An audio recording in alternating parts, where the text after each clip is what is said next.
produit de consommation ou produit du gouvernement. Quoi qu'il en soit, le cacao est entré depuis des années dans notre agriculture sans que personne ne sache vraiment pourquoi. Car si on y réfléchit bien, le cacao est l'une des seules cultures que la plupart des gouvernements des pays africains acceptent d'acheter facilement, même s'il s'agit de grandes productions. C'est d'ailleurs l'une des seules cultures dont le prix a une variation moins impressionnante que la plupart des autres cultures. Et en plus, les fèves de cacao issues de cette culture ne sont pas directement consommables car elles nécessitent des transformations que nous ne faisons pas nous-mêmes dans notre pays. Dans cette vidéo, je vais essayer de vous expliquer pourquoi pratiquer la culture du cacao n'est pas du tout rentable et pourquoi cette culture est tout de même encouragée par le gouvernement au point de nous fournir des semences améliorées à bas prix. Salut à tous, moi c'est Afana Darius de la chaîne AgriBA, la chaîne spécialisée en agriculture et ses dérivés. Et dans cette vidéo, on va voir tout le complot, toute l'arnaque qu'il y a autour de cette culture qui est la culture du cacao. C'est parti.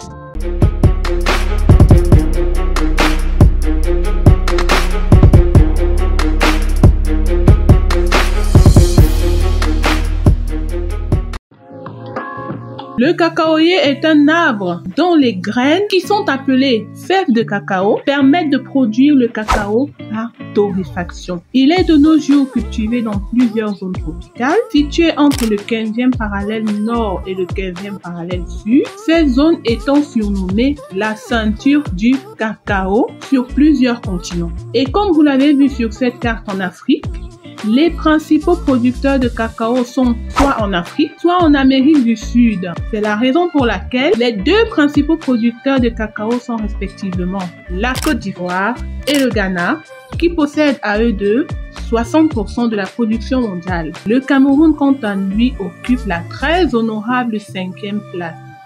À en croire ces chiffres, on pourrait croire que la culture du cacao fait partie de ces cultures-là qui permettrait aux pays africains de sortir la tête de l'eau du fait qu'elle posséderait une très grande rentabilité. Mais est-ce qu'elle possède réellement cette rentabilité-là? On va essayer de répondre à cette question dans la suite de la vidéo.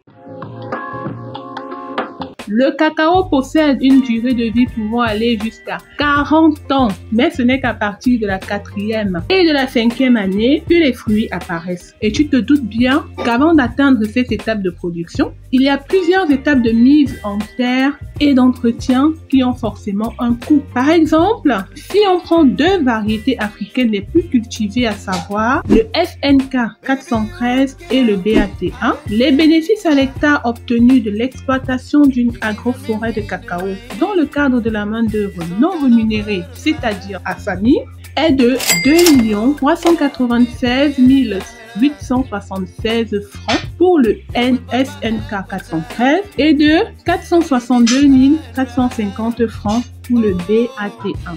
Dans le cas de la main-d'œuvre salariée, il est de 1 865 051 francs pour le SNK 413 et de 126 450 francs pour le BAT1, sachant que l'investissement pour les deux variétés est d'au moins 500 000 francs. Si tu es un tant soit peu dans le domaine de l'agriculture, tu dois savoir que ces bénéfices sont minimes par rapport à l'investissement. Et si on compare à une culture comme la culture de l'avocat, avec ses 50 millions par hectare, on voit la différence. Surtout que dans certains cas, les bénéfices n'atteignent même pas les 500 000 francs à l'hectare. C'est à se demander s'il est vraiment utile de pratiquer cette culture. Mais si le cacao n'est pas une culture rentable pour nous pays africains qui sommes les principaux producteurs, à qui profite donc cette culture?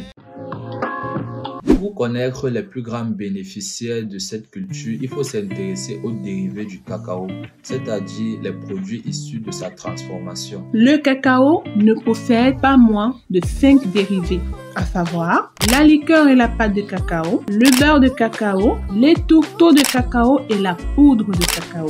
Mais le produit le plus utilisé est la poudre de cacao qui permet d'obtenir ce fameux chocolat tant prisé par la masse.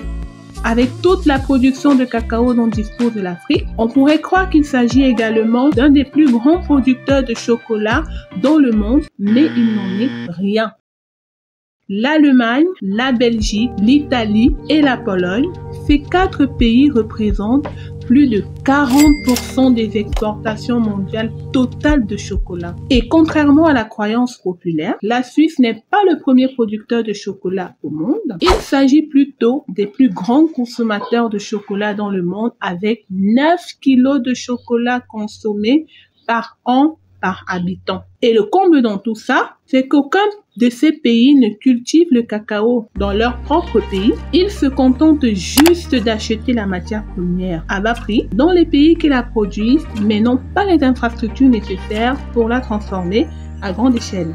En effet, la fabrication du chocolat à partir du cacao est plutôt simple, mais quand il s'agit de la produire de manière industrielle, ça devient tout un problème, car la plupart des pays africains ne disposent pas d'une usine nécessaire pour la transformation. Est-ce un choix du gouvernement? Je ne peux m'exprimer sur le sujet, mais force est de constater que le prix du chocolat est de plus en plus élevé, alors que le prix du kilogramme de cacao est de plus en plus bas. Si je prends l'exemple du Cameroun, le prix du kilogramme de cacao atteignant un minimum de 1250 francs, contre un maximum de 1290 francs depuis décembre 2022, tandis qu'une tablette de chocolat d'un producteur local qui n'a même pas 100 grammes est vendue au prix de 800 francs. Ça veut dire que 2 tablettes de 100 grammes chacune arrivent déjà à rentabiliser 1 kg de cacao. Je ne sais pas si tu te rends compte de l'escroquerie en plein jour que ces grandes entreprises nous font subir. Je ne sais pas s'il y a entente entre les gouvernements, mais pour nous consommateurs primaires de chocolat, c'est véritablement un comble. Toutes ces raisons font que je n'encourage personne à se lancer dans la culture du cacao, non seulement pour des raisons de rentabilité économique, mais également pour des raisons d'éthique et de morale. J'espère que la vidéo t'a été utile et informative. Dis-moi ce que tu en penses dans les commentaires et donne-moi ton avis, je serai ravi de l'avoir. T'es Afana Darus de la chaîne AgriBA et je te dis à la prochaine.